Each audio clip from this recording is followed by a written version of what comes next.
Hi, my name is Dr. Ruby Day. I'm a pediatrician who's been practicing in the Mid-Atlantic area for the past 17 years. And today I'm here with Reach Out and Read, and we're going to talk about a book for a 4-year-old. And we have this great book here called Elephant in the Dark. And we're going to read it together, and I'm actually going to talk to you about different parts of it. But 4-year-olds, as you know, are super interactive. They have lots of questions. I'm pretty sure you've gone through the whole stage of why for just about everything. And so you're going to have a lot of fun reading this book because there's a lot of interaction you can do back and forth with your child. And so let's go ahead and start with Elephant in the Dark.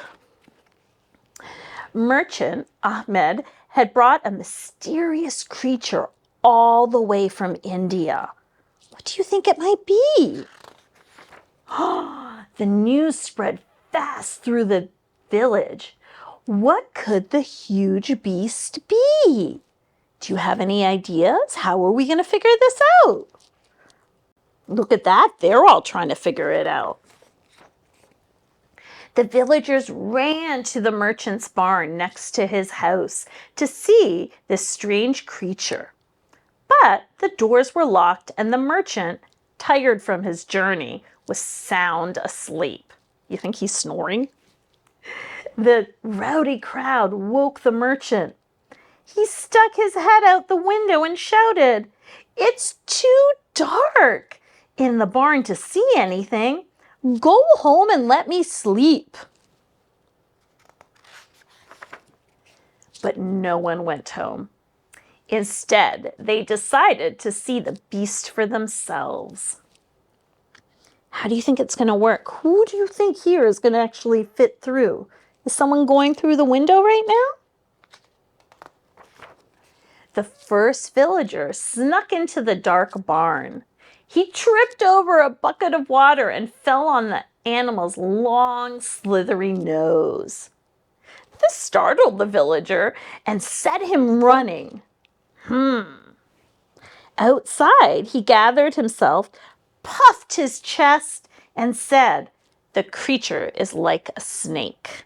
Do you think it's a snake? Let's see what other things we can find. Next, a short man entered and reached very slowly into the dark. He wrapped his arms around one of the animal's legs, then rushed out to report, "People, the creature is not like a snake at all. Oh no, it's round and tall, like a tree trunk." But a tree trunk isn't an animal, right?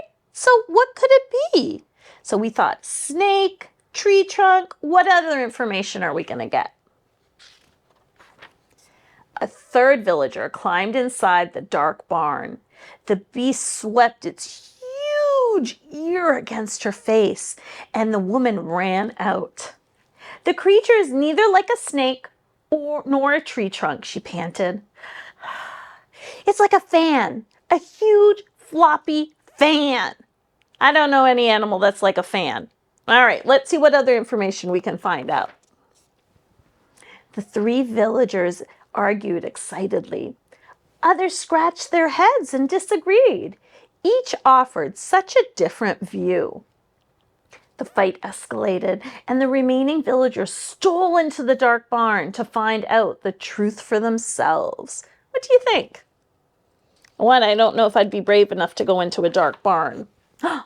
It's like a leathery jug of water. It's skinny and hairy like a paintbrush. It's definitely sharp like a plow. You see that? It sounds like a horn. All day long, they called each other's names and fought to prove each other wrong. Into the night, no one listened, but everyone shouted and shoved. And you can see they're all disagreeing, right? When the sun finally rose the next morning, Merchant Ahmed led the beautiful, gentle creature to the river. But everyone was too busy fighting to notice the large gray elephant, And no one noticed that they each knew only a small piece of the truth. Look at that, there's the elephant. So this is a pretty cool book, right? And parents, I know, no 4-year-old is going to be sitting through this entire book. And so one of the things and takeaways that you might get from this book is talking to your child about the fact that they tended to do better when they all came together, right? And if they all came together and worked together, they would have put the knowledge that they each had together to come up with the solution that this is a very sweet elephant. And so talking to your children about teamwork. And another thing that this book is like a puzzle. And so kind of taking lots of different pieces and putting them together to get your big picture. Now, you're going to say, Dr. Day, no one sat through this book. My child was running here and there. And so how else can you use this book? Well, you can talk about different textures. And so here we talked about how leathery the bottom of the elephant felt, or how the tail felt like a paintbrush because of the hair there.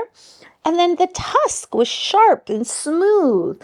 And then the nose blew air, right? And so you're talking about utilizing different senses. And this is all kind of expanding your child's brain. And then when you look at this picture where you can talk to your child about how are all these individuals interacting. And so while you might not get through the book, each page has something different that you can explore with your child. Thank you for joining us on Reach Out and Read.